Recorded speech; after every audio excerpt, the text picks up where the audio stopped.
Police महानिरीक्षक Ajmer range ने पत्रकार वार्ता के माध्यम से वार्षिक आंकड़ों की जानकारी मीडिया से की साझा।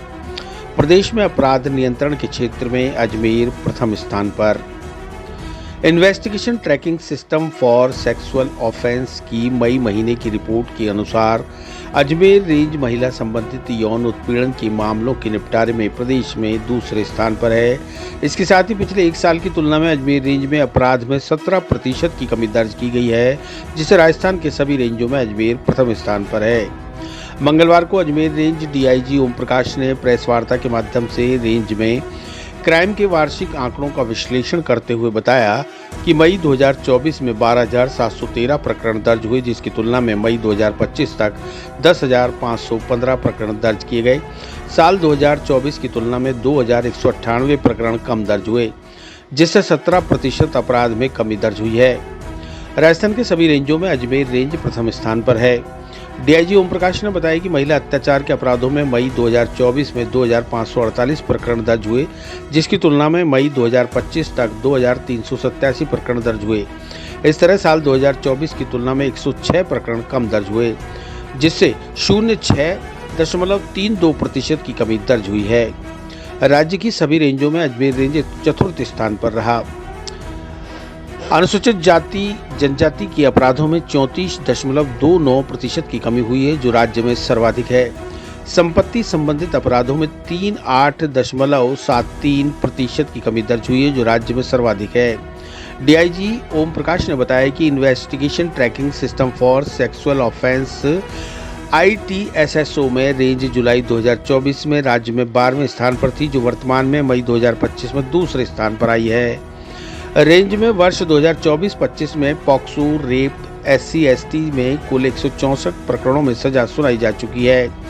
डीआईजी के अनुसार जुलाई 2024 से आज दिनांक 20 पदोन्नति बोर्ड का गठन किया जाकर रेंज में 400 से ज़्यादा पदों पर कर्मचारियों की पदोन्नति कर दी गई है।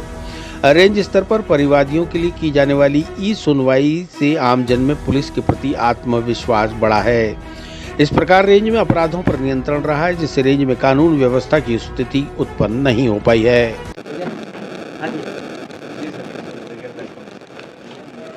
बेसिकली आप लोगों को ये बताने के लिए लगभग साल भर होने आया है, तो हमारे जो आंकड़े, जो लेखा जोखा जो हमने काम किया है, बीच में ध्यान था कि आपको इस रेंज में भीलवाड़ा नया जुड़ गया था। पहले भीलवाड़ा जो उदयपुर रेंज में था, तो जुलाई 2024 में हमारी स्थिति क्या थी और अभी जून में हम किस स्थिति में हैं, ये आप लोगों को बताने के लिए हमारा क्या कार्य करने में हमने क्या उपलब्धि हासिल की, क्या हमारी कमियां रही, इसके बारे में बताने के लिए आपको बुलाया है। तो बेसिकली तो मैं सबसे पहले तो अपराधों के बारे में जिक्र करना चाहूँगा कि BNS और जो पुरानी जो IPC थी, उसके हिसाब से रेंज अजमेर में सर्वाधिक 17% की कमी आई है, जो पूरे स्टेट में ये रेंजों में नंबर 1 है। स्लाइड सा थोड़ा सा कम स्टेट में, लेकिन वो एक डिस्ट्रिक्ट शहर है। बाकी जितनी भी रेंज हैं राजस्थान की, उसमें अपराध में कमी आने में अजमेर रेंज प्रथम स्थान पे है। सर्वाधिक अपराध कम इसमें हुए हैं। इसी तरह से दूसरा, पुलिस की जो महत्वपूर्ण जो कार्य है वो NDPS, मादक पदार्थ, अफीम, आपका शराब माफिया, इन पे शिकंजा कसने का है। तो उसमें भी हमने 12% से अधिक की वृद्धि की। ये हमारा जो आंकड़ा है वो भी हमारा पूरे राजस्थान की सभी रेंजों में नंबर 1 है। आप लोगों को ध्यान होगा कि नए जो आपराधिक जो कानून आए, उसके बाद में हर चीज़ का हमको टेक्निकल मौके पे जाके उसकी वीडियोग्राफी, फोटोग्राफी, टेक्निकल एविडेंस जो है वो कलेक्ट करनी पड़ती है। तो उसके बाद बहुत सारी चीज़ें लेके हमारा जो थोड़ी इसमें कमी आई थी, लेकिन इस चीज़ को लास्ट जुलाई के बाद में जो आपका 10-11 जो महीने हैं, उसमें अब गति पकड़नी शुरू की और जो नए कानून हैं उनके अनुरूप इस तरह के जो local and minor and special acts है, उसके बारे में अवृद्धि हुई। उसमें भी जो अजमेर रेंज है पूरे राज्य में प्रथम स्थान पे है। तीसरा इम्पोर्टेंट पॉइंट आपका महिला अत्याचार संबंधी है। तो महिला अत्याचार में भी हम पूरे राज्य में अच्छे स्थान पे, और हमारी जो ओवरऑल देखा जाए तो -3 थर्ड और फोर्थ के बीच में हम, और इसमें भी -7% के लगभग की कमी आई है। SC/ST का जो आंकड़ा है, राज्य सरकार की एक गंभीर इस बारे में रहते हैं कि महिला अत्याचार और अनुसूचित जाति जनजाति वर्गों के प्रति जो अत्याचार का जो आंकड़ा है वो एक महत्वपूर्ण वो सरकार के लिए, पुलिस मुख्यालय के लिए और पुलिस के लिए बड़ा महत्वपूर्ण चुनौती होती है। तो उसमें SC/ST एट्रोसिटीज़ में हम करीब 34.29% का डिक्लाइन इसमें हुआ है। एंड मोस्ट पार्ट है जो हमारा वेलफेयर का पार्ट है, उसमें अब तक 20 बोर्ड करा चुके हैं। जो 2015 के बाद में जो भर्ती पदोन्नति के जो काम रुका हुआ था, विशेष रूप से नागौर जिले में 10 साल से बहुत सारे लोग बिना पदोन्नति के रिटायर हो गए थे, तो वो हमने नागौर जिले में अकेले में नहीं ही 10 बोर्ड करवा दिए। तो 400 से अधिक जो प्रमोशंस हैं वो इस अवधि में किए गए हैं, क्योंकि ये काम जो है पहले चुनाव थे, चुनाव के बाद इसको फोकस करके और पदोन्नति जो अच्छे खासी पदोन्नति करा के और पुलिसकर्मियों का मनोबल जो है वो विकसित किया है। एक इम्पोर्टेंट जो हम बार बार आप लोगों से बात करते हैं कि हमारा जो जन सुनवाई वाला विषय था, उसमें बड़ी अच्छी बात बताना चाहता हूँ कि जो ही हमारे यहाँ पे जन सुनवाई का रजिस्ट्रेशन हो जाता है, तो रजिस्ट्रेशन होने के बाद जब जिस डेट आती है, तो शुरू में इसका आंकड़ा था कि हमारे 50% काम हो जाते थे, 80 हो जाते थे, लेकिन अभी लास्ट की जो फ्राइडे की जो जन सुनवाई थी, जो ही रजिस्ट्रेशन होने के बाद में जो उनको जो परिवादियों के थे वो 100% काम हो गए। तो यानी लोगों में एक ये कॉन्फिडेंस डेवलप हुआ है कि वो थाने पे जाकर के शुरू में कुछ साथियों ने इस बात की आलोचना भी की कि साहब इस तरह से थानाधिकारी के सामने जाके परिवादी अगर शिकायत करेगा तो वो कैसे शिकायत कर पाएगा, कैसे वो अपनी बात कह पाएगा।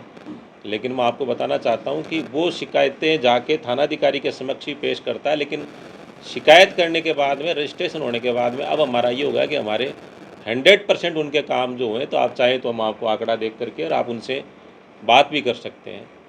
मोस्टली जो उनमें जो शिकायतें होती हैं किसी मुकदमे के, बॉडी ऑफेंस के मुकदमे के मुलजिम को गिरफ्तार करने से संबंधित है, अनुसंधान के मामले में है, केस का डिस्पोजल करने के मामले में है, या संपत्ति संबंधी अपराधों के मामले में, या जो आपके साइबर फ्रॉड के जो मामले हैं, किसी का अकाउंट फ्रीज हो गया, उनसे संबंधित हैं, या कोई छोटा मोटा ज़मीनी विवाद है, कोई खेत का विवाद है, उन सभी प्रकरणों में जन सुनवाई के जो हमारे जो रजिस्ट्रेशन करने के बाद में लास्ट की जो हमारी फ्राइडे की जो VC थी, उसमें 100% कार्रवाई रजिस्ट्रेशन होने के बाद में हो चुकी थी।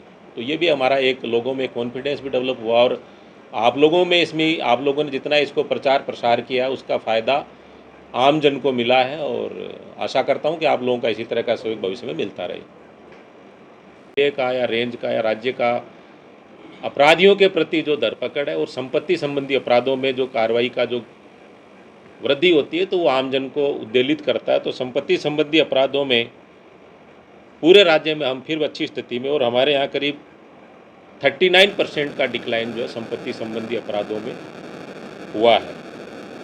एक इम्पोर्टेंट पॉइंट जो था, बार बार मैं आपको कहता था, ITSSO जो हमारा महिला अत्याचार पोक्सो संबंधी जो मुकदमे थे उनके डिस्पोजल को लेके था। जुलाई में हमने जब ज्वाइन किया था, उसके बाद जुलाई का जो आंकड़ा देखा था उसमें हम राज्य में 12वें स्थान पे थे, और हमारा बहुत नीचे था। बेसिकली ये जो स्कोर है आपका महिला अत्याचार पोक्सो संबंधी मामलों का, विदिन 2 मंथ अगर आप डिस्पोजल करते हैं तो आपका अच्छा होता है, अगर 2 महीने में डिस्पोजल नहीं करते तो आपका जो आंकड़ा ख़राब हो जाता है। तो स्टेट का जो एवरेज है वो अभी 65% है, और इसमें भी हम लगभग 70% के आसपास हैं। तो पूरे राज्य में पहले हम 12वें नंबर पे थे, आज हम 2nd स्थान पे हैं इसमें ITTSSO कंप्लाइंस स्टेट में। एक इम्पोर्टेंट और जो है सबसे बड़ा है कि आपका मुकदमे हो गए, अनुसंधान हो गया और न्यायालय में चालान पेश हो गया, लेकिन सज़ाओं के मामले में इस चीज़ को मैं देखना चाहता हूँ कि इस चीज़ पे सबसे ज़्यादा फोकस रहती है। अगर दुष्कर्म के मामले या छोटी बच्चियों के साथ छेड़छाड़ के मामले या महिलाओं के अत्याचार के जो मामले हैं, वो स्पीडी इन्वेस्टिगेशन करके और स्पीडी ट्रायल करा करके लगभग 164 प्रकरणों में हमने इसमें सज़ा कराई, जिसमें ज़्यादातर आजीवन कारावास के मामले में सजा हुई है। इसमें मृत्युदंड भी है 4 केसेस में। चिरंजीवी भव भाग 1 7 चिरंजीवियों के रहस्य की वैज्ञानिक खोज करें। नरेश राघानी मधुकर की चिरंजीवी भव विज्ञान कथा और पौराणिक कथाओं का एक असाधारण मिश्रण है, जो आपको प्राचीन हिंदू पुराणों के माध्यम से एक रोमांचकारी यात्रा पर ले चलेगी। हिंदी और अंग्रेजी में उपलब्ध है। अपनी कॉपी आज ही बुक करें।